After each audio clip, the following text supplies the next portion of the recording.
Hello everyone, you are welcome today to the part 4 of our series, Logistic Management Systems in the Health Sector.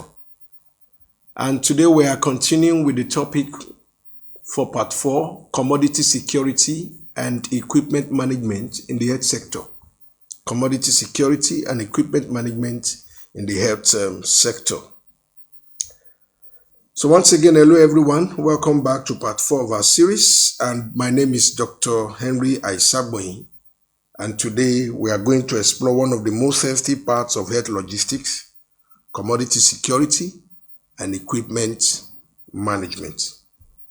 You see, it's one thing to procure and distribute commodities, it's another to ensure they remain available, functional and secure. Because no matter how advanced a health facility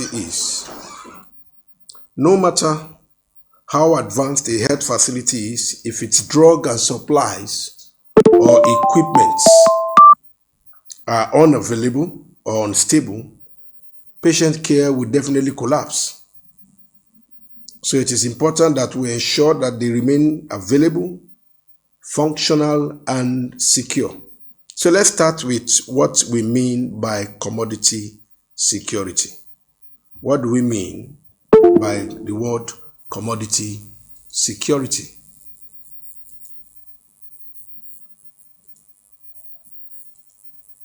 And then we'll look at the key components of commodity security. So let's start with the first one. Commodity security simply means ensuring continuous and uninterrupted access to essential health supplies, whether drugs or diagnostic kits or vaccines or other medical products. It is the assurance that clients can obtain the commodities they need, where and when they need them. So let's break down the key components that makes this possible. So as we break it down, we'll be looking at these key components more in details. So the first one we'll be looking at is forecasting and planning. Forecasting and planning. The first component of commodity security is accurate forecasting and proactive planning. That's the first component. Accurate forecasting and proactive planning. Without reliable data on how much is needed, even the most efficient procurement system will fail.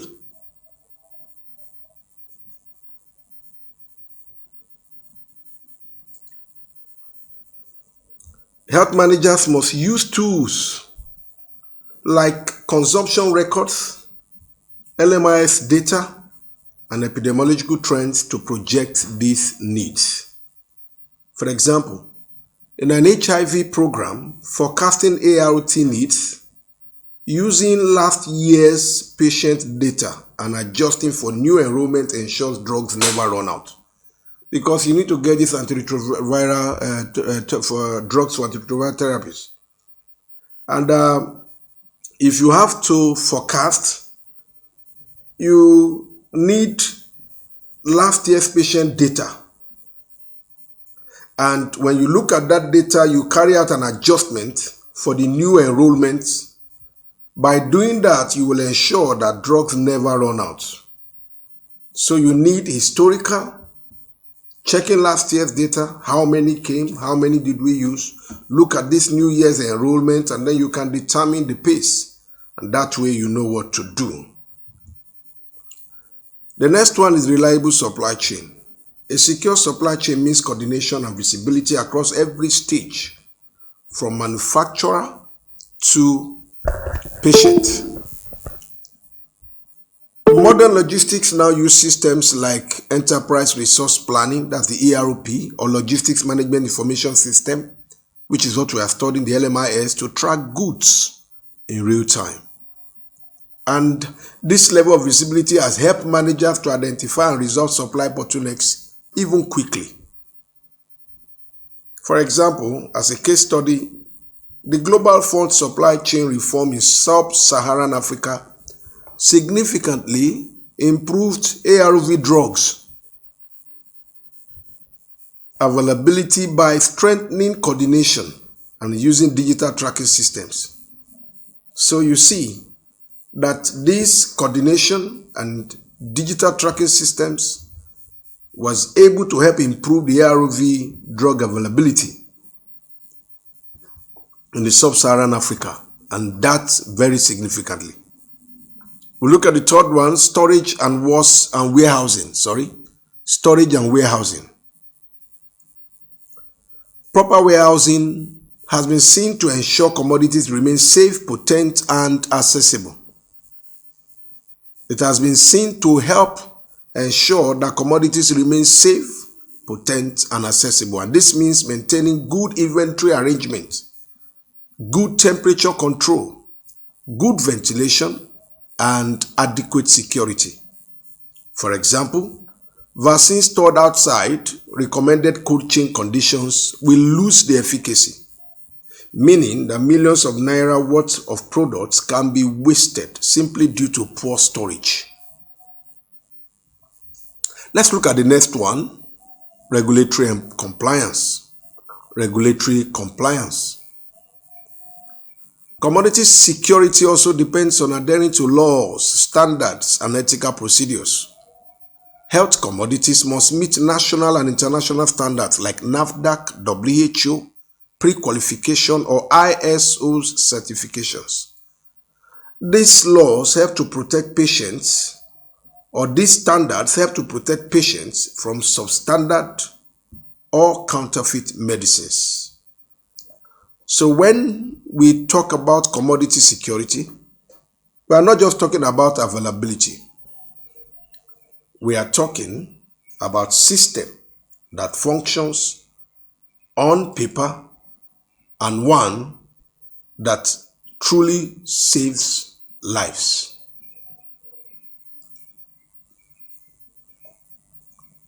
Now, let's see health facility equipment and basic issues. So this is a case study that we talked about, and we can see the effect of using the electronic tools and the tracking tools.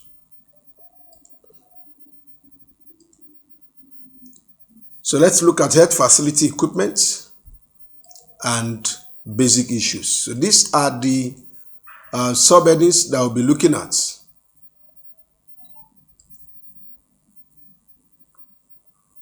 Now let's move from commodities to equipment management. We are moving from commodities to equipment management now. Another major challenge in health logistics, which is equipment management, is observed to be a serious one, especially in developing countries. Equipment management. Of course, you know that one major problem across the globe is the lack of maintenance, especially in developing countries. These equipments, very expensive, and after installation, within a period of time, it's no longer functional. Why? Because of the lack of proper maintenance. Healthcare equipment includes everything from microscope and incubators to MRI machines and even ventilators. So proper management of these assets ensure that healthcare services remain safe, efficient, and sustainable. But unfortunately, many facilities struggle with serious equipment-related problems. And at this juncture, we want to look at the main issues. What are the main issues? Number one, procurement challenges. Here you have complex tendering and bureaucratic procedures which often delay equipment acquisition. So when these tendering processes are too tough, the bureaucracies are too much, the procedures are overwhelming, they will delay the acquisition of this equipment.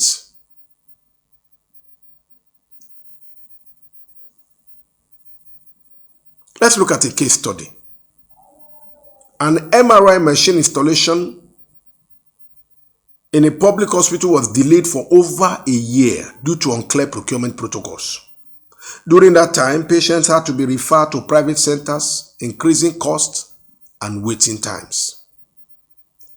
And this shows that delays in procurement don't just affect efficiency, they affect lives. Because when the procurement is delayed, patients are asked to go to other hospitals. In that hospitals, probably they are not giving them the best of service. And so you have patients now paying a lot of money and patients now queuing, waiting times now increasing. This was never so if you had the machine in your hospital. Number 2 is storage challenges. Storage challenges. Certain equipment requires specific environmental conditions before installation. When you acquire an equipment, there must be a standard procedure for the installation, the environment. Could it be that you can't install it without ACs? You can't install it without carrying out earthing of that machine? Is it possible that before you can install a machine, you have to get maybe an additional accessory? So you need the right environment, the right condition before you can carry out any installation. So improper storage can lead to damage or calibration failure even before we use them because it was not properly stored. For example, ventilators that were stored in high humidity without proper covers can develop internal corrosion, and this will render them unsafe for patient use. So proper inventory, tagging, and environmental control are therefore crucial when we talk about health facility equipment and the basic issues. Proper inventory tagging, you tag those equipment properly, and then you ensure that the environment is properly controlled. Number 3 is maintenance issues and underutilization. Remember, we are looking at the basic issues that affect health equipment and facilities. Many facilities fail to carry out routine checks or planned maintenance. They just install the AC, they install the gadgets, and they go. In fact, some don't even have maintenance department. Because these facilities need to carry out routine checks. They need to carry out planned maintenance. And what will be the result? Since they are not available, equipment will begin to break down prematurely or remain unused because no one knows how to operate it. An example, in some hospitals, high-value laboratory analyzers sit idle simply because staff were not trained after installation. That's not just a logistics failure, it's a public health loss. Effective logistics management ensures both the equipment and the personnel are adequately supported. Effective logistics management ensures that both the equipment and the personnel are adequately supported. I like to make this emphasis. So, as a public health professional in the making, a logistic manager in the making, you must remember that equipment management does not end at procurement. Equipment management does not end at procurement. It includes installation, it includes training, it includes maintenance and monitoring. So equipment that's not maintained or properly used, as good as equipment can be, will not last. It won't. It won't last. And that will be a serious loss of money. So you purchase an equipment and you don't maintain it, it's as good as an equipment that was never purchased. In fact, it was a bad idea purchasing it since you were not ready to maintain it. This is very, very important. We'll look at the next slide. Let's see history of equipment and legal issues. History of equipment and legal issues. I'd like us to take a step back and understand the evolution of medical equipment, because history helps us appreciate why legal and regulatory oversight is so essential today. As a bit of historical context, in the early years, healthcare equipment was largely manual, simple tools like thermometers and microscopes. Over time, technology advanced into electrical and digital systems. And today, we even have artificial intelligence-enabled medical devices that can detect diseases with incredible accuracy. You will agree with me that this evolution has brought tremendous progress, but it has also created new legal and ethical challenges. And that's the reason why we look at the regulatory challenges. Regulatory challenges. Now you have an idea of the historical context. This has given rise to the regulatory challenges. Modern medical equipment must meet stringent standards before being used in patient care. For example, in Europe, the CE marking certifies that a product meets safety and environmental requirements. In Nigeria, regulatory oversight is provided by NAFDAC and the Standard Organization of Nigeria, known as SON, for biomedical devices. And so you see that compliance is not just a formality, it's a legal obligation. And so if you have an institution that goes contrary to these laws, they face the wrath of the law. And all this is in the bid to protect the patient, so that you don't bring in an uncertified equipment and then you test it on patients. No, it's not allowed. Let's look at the legal implications. When facilities fail to meet these standards, the consequences can be very severe. For example, as a case study, during a pandemic, a hospital faced a lawsuit because 40 ventilators malfunctioned, contributing to patient deaths. The case highlighted the importance of certified equipment, routine inspection, and staff competence. If those equipment were certified and they were routine inspection, somebody would have found out that the ventilators were faulty.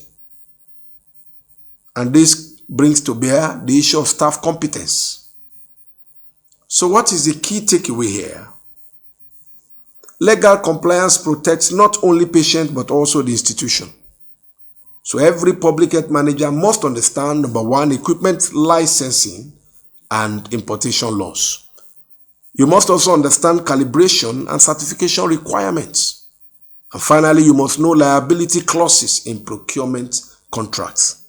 If you neglect, this leads to legal, financial, and reputational risk. It is costly to neglect this advice. Equipment licensing and importation laws, you have to know them. Calibration and certification requirements, you have to know them. Liability clauses in procurement contract, you have to know them. Because if you neglect this, it will lead to legal, financial, and reputational risk.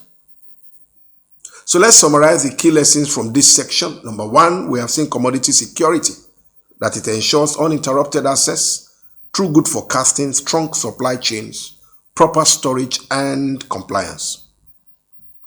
We've also seen equipment management, that it involves proper procurement, proper storage, and regular maintenance to prevent breakdowns and waste.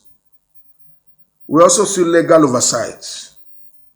It guarantees safety, accountability, and protection against equipment and related failures.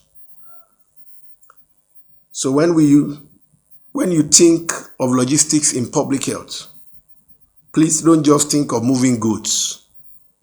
Think of protecting systems, think of preserving lives, and think of ensuring accountability. We've come to the end of part 4. In our next session, we'll be looking at part 5. We will look at how partnerships and agreements through Memorandum of Understanding works, combined with routine and preventive maintenance, how it helps sustain health equipment and logistics systems over the time. I'd like you to remember this, that in logistics, sustainability begins with accountability. If you've enjoyed the video, please like the video, subscribe if you have not subscribed to my channel, and you can share it to your colleagues, to your friends. YouTube at Public Health Lectures. Thank you. I'll see you in the next video, which will be part 5 of this lecture series. See ya.